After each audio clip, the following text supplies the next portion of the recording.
Ne vom juca un joculeț în care și că este un joculeț care ne simulează într-un fel un autobuz din Rusia. Nu știu ce tot să aud din fundal. Smulge melodia asta. Așa. Asta chiar am vrut să fac. Să închid muzica.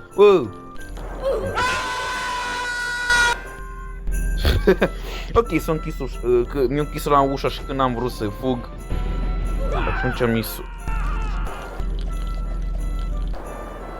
Gata. Bă, deci cumva avem și zona... Oh, uite, avem și zona de afară. Mamă, deci autobuzele astea le văd așa din... Îmi plac prea mult modelul ăsta. Văd că e făcut de la zero modelul. Asta e măcar, îi aprecia că măcar o persoană a muncit de la zero a făcut autobuzul. Ia. Și aici pot să stau și să-mi iau suc. O să mă joc X și 0, ia stai. Ia să vedem, fraților.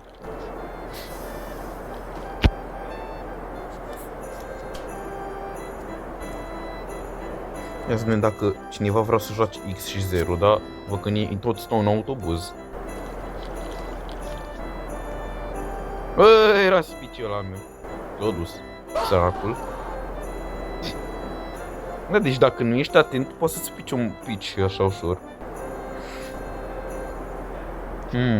Ia să mai vedem ce pot să mai cumpăr de aici. Iată, aici avem un televizor. Uite asta. Oh, ești din rublă, din bănuții care am. O să-mi iau ceva din rublă. Sau din ruble, mai multe.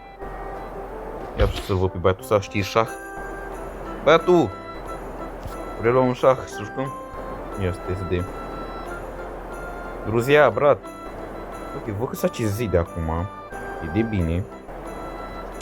Doamne, cum să audă ambientalul ăsta de vânt. Îmi place când pică cineva. Mare sunet de zbierăt. Mamă, și covorul ăla. Bun. Păi, dacă se aude sunetul ăsta de vânt, păi, întrebarea bună, nu e cum totul stă așa țapăn. Altă întrebare, bine. Era fog ăla din mimul ăla cu orașul ăla din Sankt Petersburg. O zonă, nu de fapt oraș, care are clădiri de 100 și ceva de etaje. Era prea milsturi și bam bam bam. Și încerc să ajung aici sus. Pe factorul de aici și ne închid în față. S-a dus. Mă, da. Aici e zona neterminată, ok. Interesant jocul totuși. Vreau să mă joc cu cineva șah, frate, dar ăștia nu vin aici. Ăștia sunt noob și nu știu să urci ca lume. Și mor ca tâmpiții. Bă, că deci e făcut să nu pici. Deci când sari să nu să-ți iei zborul. Hai băiatul meu, la un șah, dacă te poate. Ia.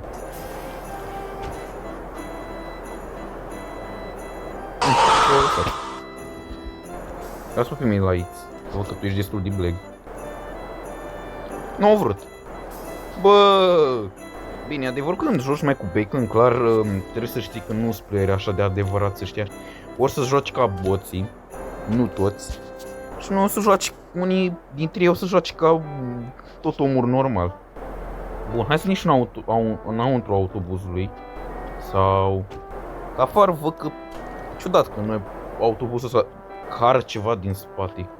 N-am mai văzut așa ceva niciodată. Dar na, dacă e joc. Ia să dăm un autobuz cum e. Dar închid ăștia, frate, mă nească factorul de la prost. Boz din aia retardați. O să ies din autobuz, e simplu în autobuz.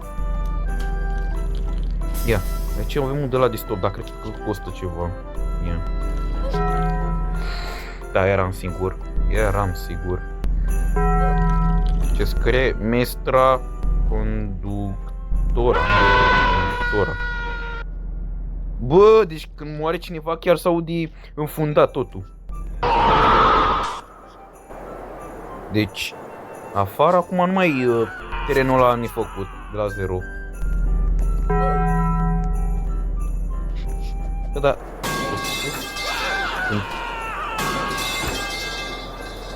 Așa.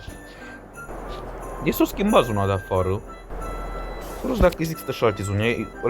Ăla care conduce autobuzul. Stați-o leac să... Ah! Un pinguin. Ghiad. Скажет, который. Хари. Штол. Da, nu? A zis, da, bine. Тебе. Давай. Bă, давай înseamnă hai să mergem, давай afară sau давай să bem. Cam asta într-un fel înseamnă давай în rusă. Pentru cei care nu prea știți rusă. Adică давай este hai să mergem, hai să bem, adică într-un fel ca să înțelegeți ce. Adică așa, la asta folosim noi давай în rusă. Nu știu dacă și în alte limbi care tot conțin alfabetul chiriric. Mă refer și la Ucraina, mă refer la Bulgaria, știu că și Serbia, Belarusul, bine, Belarusul și cu Ucraina, alfabetul ucrainean e aceeași treabă până la urmă. Zavod! Ce fabrică, mă? Dacă ai o fabrică, Zavod, Zaproșeni, să mă duci. Nu, fraților, dar nu mai găsiți jocuri din astea cu abandonări de astea, adică să fabrici. Să fiu fabrici din alea sovietice. Nu știu dacă știți Abandoned Factory. Jocul ăla nu mai poți să-l joc. Pentru că l-a băgat în privat și nu mai poți să-l joci. Ori trebuie să facă testul ăla de maturizare. Adică trebuie să îți dă Roblox niște întrebări. Dacă jocul tău conține violență, dacă conține sânge realist sau modest, dacă conține modele 3D sau chestii de-astea care vrea să afecteze jucătorul sau chestii genul. Ca să spun o anumită vârstă la joc.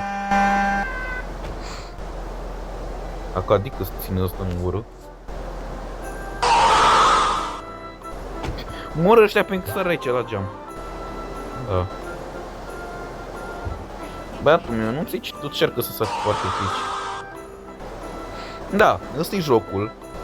Nu prea am ce să vă arăt pentru că jocul e destul de micut. Da, ce să faci? Asta e viața.